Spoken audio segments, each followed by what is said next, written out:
Hello and welcome. If you've come back again, it's nice to see you, and if this is your first time, don't forget to subscribe. I'm going to continue today looking at the Nord Micro Modular. Basically, I'm going to use it because I'm incredibly lazy and I cannot be bothered to go through the whole process of sound design to put little blips and percussive warbles of an electronic nature onto the Novation Circuit. So I'm going to write a patch today which will burble away to itself in an FM style, and then I will cut some of those burbles out for little percussive blips and glitches, and I will add those to the drums that I've already recorded for the circuit, and they will all go together with the witchy samples that I've got on the ES1. It's all part of a big process that's all going on. Anyway, that said, let's get a cracking move on and look at the Nord, and I'll show you what we're doing, because everybody loves a bit of modular synthesis, or at least most geeky people love a bit of modular synthesis. Right, let's start a new patch here. Bosh.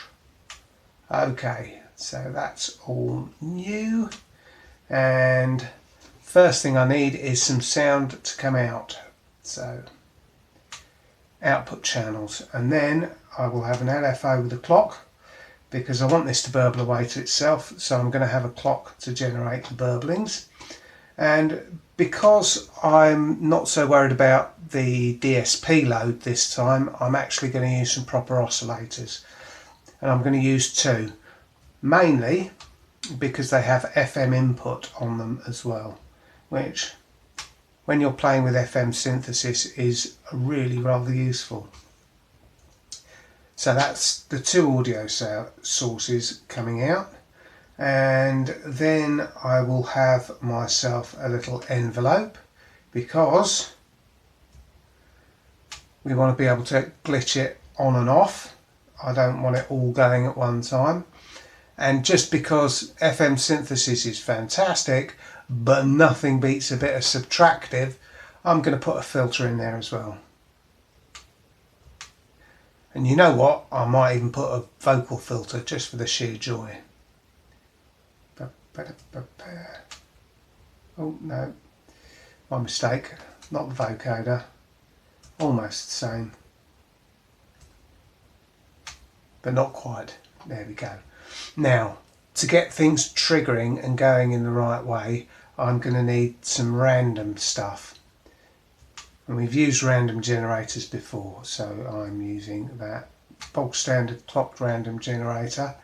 I'm not going to use a clock divider now, I'm going to plug straight in, so that will go into there. I'm also going to use a level compare,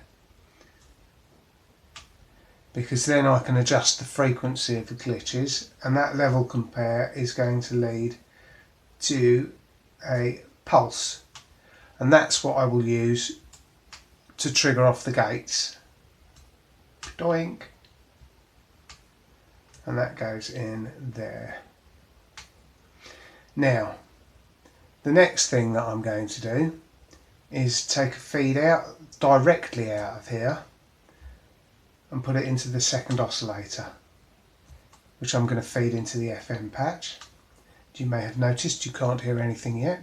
There's a very good reason for that. I haven't routed anything through to there, to the outputs. And I am also, because I want this to be a little bit stricter, I'm going to have note quantizing on here. So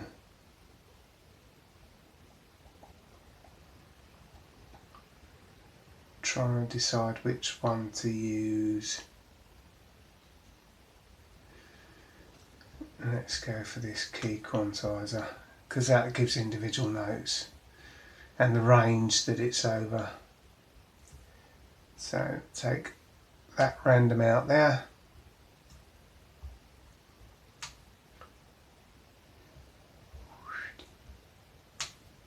That goes up. So the pitch of that is controlled by this. And then I will choose a couple of notes. You can choose a chord on there, but as we've discovered before, I'm not exactly the world's greatest musician. And I've got that gate going off, so I want sound coming out of here, going into there, and then the sound coming out of there, going into here, and then the sound coming out. There we go.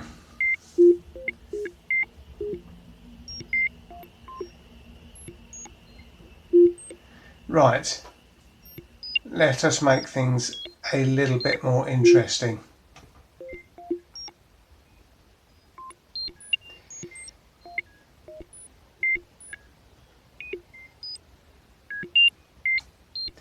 I'm going to open up the FM.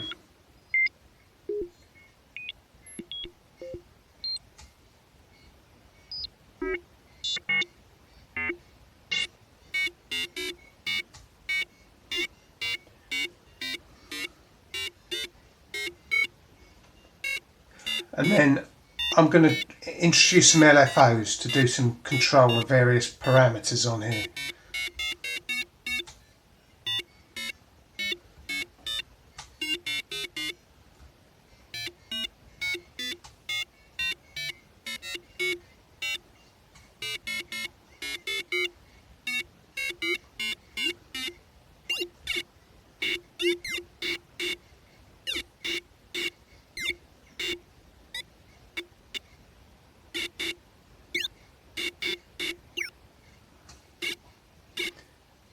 Lots of nice individual squeaks and burbles.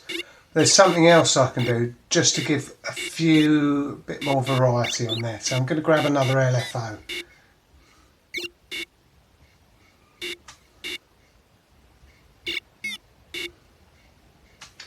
And this one I'm plugging into the release. Actually, I'm not going to use that LFO for that. I'm going to have a bit more random variety on here. So, back to the LFOs. Another clocked random generator.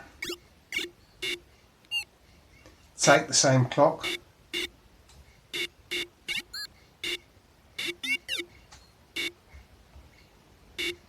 And I'm going to put it onto the release. And up and up the release as well.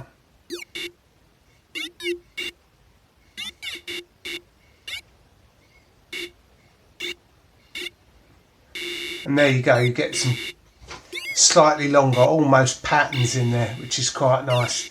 That little bit more variety in there. Oh, almost kick drum in that. And this LFO will not be wasted.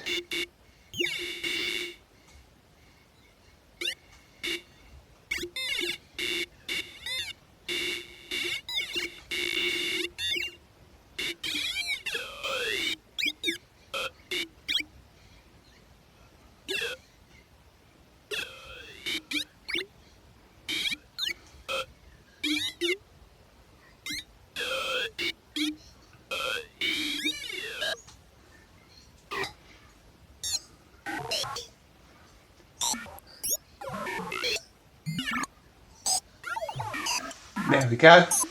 Lots of bleeps and wibbles.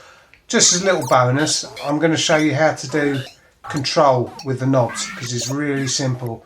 So we're going to control the LFO rates here. You simply right click, go down to where it says knob, and if you select knob 1,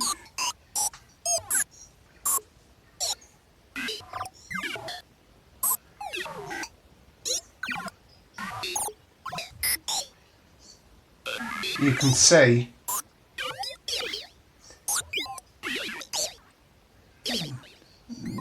the knob for the LFO rate on LFO2 here changes when I wiggle that.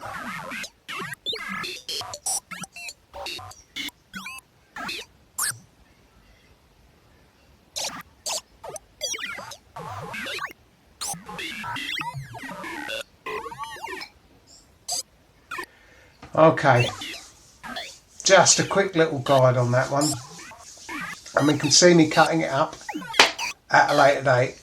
So